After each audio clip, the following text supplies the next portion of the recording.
I'd like to now call my friend, our resident health psychologist, Jenifer Skues, into the show. Good morning to you, Jenifer. How are you? I'm very well, thank you. I must say that I am quite intrigued about the gender differences.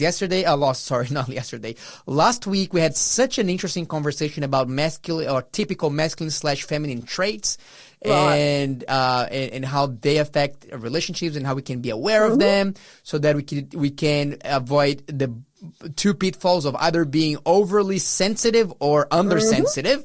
And today you promised that we would be talking about gender differences and the impact in relationships. So where do we start? Well, we're going to start with the brain and how men and women function, because we have different capacities and even the structure of the brain differs. So this means that men and women have differences that definitely impact their perception of each other and how they interact. So are we talking about actual physiological differences, or is it a man's brain different from a female's brain? Yes, it is. Or are they exactly the same? Well, a brain is a brain, but the way they interact and operate differs. Okay. And this is where women, they actually have a bigger memory center than men do. That explains a lot of things. Doesn't it? That is explaining a lot, because my wife always reminds me of all the details of every story that ever happens to us. And I just remember the big picture and barely so. Yes. I'm good to remember Bible passages, though. That's my only thing that I can remember. Yes, it's got its advantages, but for women it's got its disadvantages because they have a very busy brain. But this is where we've got that left and right brain structure, and this is where it's like having connections between left and right for information to pass back and forth. And we have looked at this, where the left brain is more your thinking, processing, rational brain, whereas the right brain links into your emotional memory bank. Now, women have multiple connections between left and right. So that means their busy brains are going from information to emotional memory bank and back and forth. And they have a very busy brain. Men have a major connection between left-right brain, and it's more about problem solving, whereas women are more emotionally focused. Women also have a bigger range of emotions than men do. And this is where we have a lot of problems, because the male brain is for problem solving. It's very good at looking something and actually screening out things around them. So they can be very, very focused, highly focused, to the point that nothing else exists.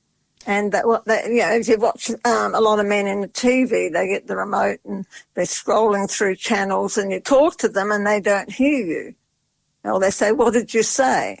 So this is where we have these differences, whereas women assume and men assume our brains are the same, which is not true. So you have to take into account that women have a much busier brain, are more emotionally focused, we're more problem focused, and often have blinkers on, so they can really focus on that problem. Now, there's advantages in both, and depending on what we talked about last week of how masculine and feminine range the brain is to how well it works, because that single-mindedness and focus is very much more on the masculine side, whereas the busy brain and emotional focus is very much more on the left side of the right side of the brain. So this is where we get those differences, and some women can think more like that male and focus, whereas some men can be a bit more on that feminine side, so their brain might be a bit busier. Okay. So it's sort of not cut and dried. Yes. And we're talking generally, we're not saying everyone is the same. You know, we differ in our personality and how we use that brain function. I understand. So, okay, so talk us through a little bit about some practicalities here. Let's say for the men out there, knowing that their brains is more tends to be more problem solving focused versus let's say their partner's brain, which is more on emotionally focused. Yes, focused. What are things that? What are the problems? What are the problems? What can go wrong? Yeah, there are problems because women assume men have the same range of emotions and can think like a woman or should. And it's like, you should understand or you should know how I feel, right? Whereas men struggle to understand women. Like women can go out with a group of their friends and they talk over each other. They will take it in and their busy brain takes things in, but they feel better at the end of it. Whereas a man can't do that. I've had a few men say, I can't cope if I go out and there's all these women and they're talking, because their brain has to be focused, you see. So that creates differences. So, and women, interestingly with this, women need to talk a lot more, and they just need to talk, maybe be listened to. They don't need the problem solved. Where often in relationships, a man tries to solve the problem and the woman says, you're not listening, right? So one of the tips I give couples is that, particularly like in relationships, for the man to maybe ask, you want me just to listen or would you like me to help you solve the problem? Wow, that's great. That's great advice. Yeah. I better start practicing that one. Yes, and women have to then respect the fact that the male brain is focused and there's that primacy recency factor. So there's you can give 3 instructions. Now, for the male brain needs 1 instruction at a time, usually. I'm not saying they all don't, depends on that femininity, masculine factor. But that means that the man has to really focus on that first thing. And if you give them several things, they're busy taking in 2 and 3 or information, and then they find that they don't remember number 1. So it's better to focus on one thing at a time. So in conversations, if women can stay focused and not give 10 different things to the male, it will work a lot better and just go from one to the next to the next. Wow, absolutely. Okay, so let me recap that. So one practical tip that you're giving here, particularly for men, when the woman wants to say something, you can ask, hey, okay, would you like me to just to be a good listener, to listen, or would you like me to help with some advice? Yes. Would you like my advice? I say, no, I just want you to listen to me. Yes. Okay. And then on the other hand, when women are feeling, let's say, overwhelmed and they wanted to dump a number of situations that are concerning for them to their apartments, instead of doing like the 10 things that are wrong, let's just type just like one thing. You know, Lawson, you have not closed the cap of the toothpaste for the 10th time this week, kind of a thing. Instead of going through, all of the undies around the house and and you didn't do this, and you didn't do that. That's right. And using the boots full of mud and walking into the house with them. And okay, all right. So that is great. So what do you reckon, Lawson? Do you think that these tips are going to be helpful for your marriage? You're just starting out. Mm-hmm. Did you know about these tips before? Yeah, I think when we were doing like premarital counseling, like those things were suggested, but even when we were dating, like we could definitely see our differences. And I think that for my wife Shanna and myself, like we're just different people. We have different ways of operating and doing things, and different ways of different things that stir us up and different things that calm us down and whatnot. I think some of them are similar, and that's why we're compatible. But yeah, I think that's just men and women. It's just there's different things going on. Yeah, men to women to person, like different stuff going on. So. Yeah. Yes, but it's respecting those differences and realising they are actually, with the brain, it can be physiological. Yeah.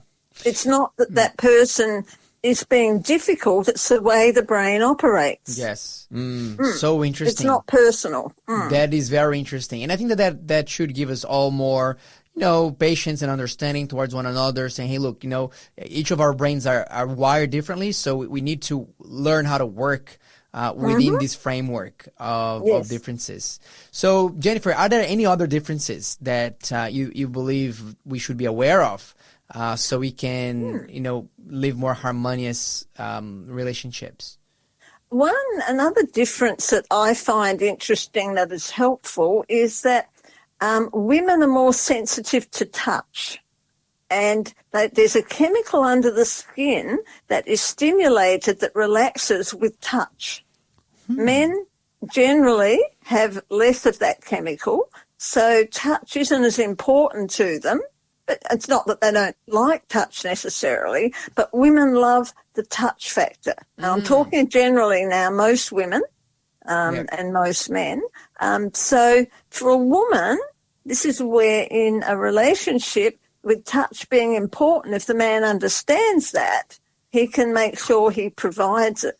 Because it's not about whether you want it or not. This is where we look to the other person in our relationship and how can I understand and grow the relationship. And touch is very powerful. So women are more likely to go for a massage, particularly, relaxation massage and that sort of thing, probably than a man is. That makes sense. Yes. So at what times? Because I'm thinking here, if if the wife is stressed out, and is that the right time to offer the massage, or is maybe better just to listen first, because sometimes they may be not in I don't want to be touched mode, right? Right. Now, touch is so powerful. There was a study done years ago in a library where they had people who came to return their card to the librarian, and it was, I don't know how, there was some sort of random factor where some people, as she took the card, she'd lightly touch the hand, whereas others she wouldn't. She'd just take the card. And they found that the person who had the light hand touch stopped and communicated more than the person who they didn't touch. Oh. So touch actually stimulates connection. And unless the other partner's saying, do not touch me, and if there's a lot of maybe trauma history, particularly for women, that might happen. But generally, if they're a bit wound up, just touch them lightly on the hand, the arm, the shoulder, and help them to calm down. Or ask, would you like me to give you a hug? Or, and we're looking at intimate relationships here, or even with friends. Sometimes offer a hug. It's not something you just assume, particularly if you don't know the person. But this is where the touch is very, very powerful. And therefore men can use it to help the woman, and the woman has to respect. Just because she loves to be touched doesn't mean he responds in the same way. Yes, absolutely. Oh, that is so interesting. Jenifer, we are running out of our allocated time for today. I cannot wait until our next conversation as we are exploring these highly practical tips on relationships. What is a takeaway message? What do you believe? What should we try to and practice this week from today's conversation? Well, I think for men, respecting that women have a busy brain and not to be daunted by it, and for women to realise men's brain isn't as busy as, and not to overload. So I think that's a good one, just to be aware of it, maybe do some observation during the week of how men and women interact or how you relate to people, and observe our behaviours in that sense. Very good. To use the technological terms, I think that women's brains are more similar to a multi-core processor, where men's are single-core computers. You're listening to the Breakfast Show podcast on Faith FM. Positively different.